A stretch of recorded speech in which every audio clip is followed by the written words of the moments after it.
السلام علیکم ورحمۃ اللہ وبرکاتہ۔ معزز اور محترم دوستوں، مدینہ منورہ سے ایک اسلامی اور خوبصورت ویڈیو کے ساتھ میں فضل ہادی حاضر خدمت ہوں۔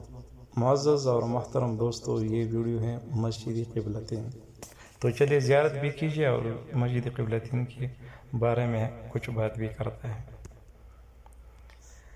مدینہ طیبہ کی مغرب میں واقع جامع مسجد قبلتین تحویل قبلہ کے حوالے سے اپنا ایک منفرد تاریخی مقام رکھتی ہے۔ اس مسجد کو قبلتین کا نام بھی ہجرت مدینہ کے دوسرے سال حضور اکرم صلی اللہ علیہ وسلم نے اس وقت دیا جب آپ کو دوران نماز اللہ تعالیٰ کی جانب سے اپنا رخ انور بیت المقدس سے مکہ مکرمہ کی طرف موڑنے کا حکم دیا گیا۔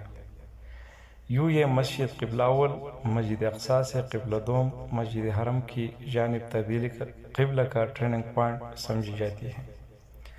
تاریخی روایات کے مطابق نبی اکرم صلی اللہ علیہ وسلم کی دلی تمنا تھی کہ آپ مسجد حرم کی طرف اپنا رخ کر کے نماز ادا کریں۔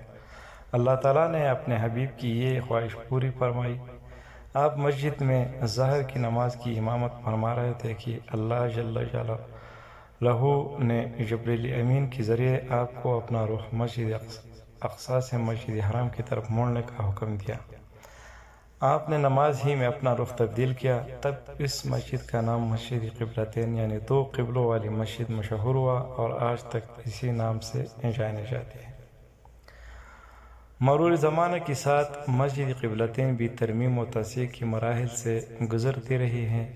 مسلمانوں، خلفاء اور امراء و سلاطین مسجد قبلتین کی تزئین و آرائش میں خصوصی دلچسپی لیتے تھے اور فن تعمیر میں یتوالی رکھنے والے ماہرین کے ذریعے اس کی تعمیر و مرمت کراتے رہے ہیں۔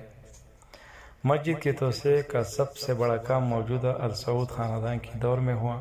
سعودی حکومت نے مسجد کی توسیع کے لیے 54 ملین ریال خرچ کیا اور اسے 4000 مربع میٹر تک توسیع دی۔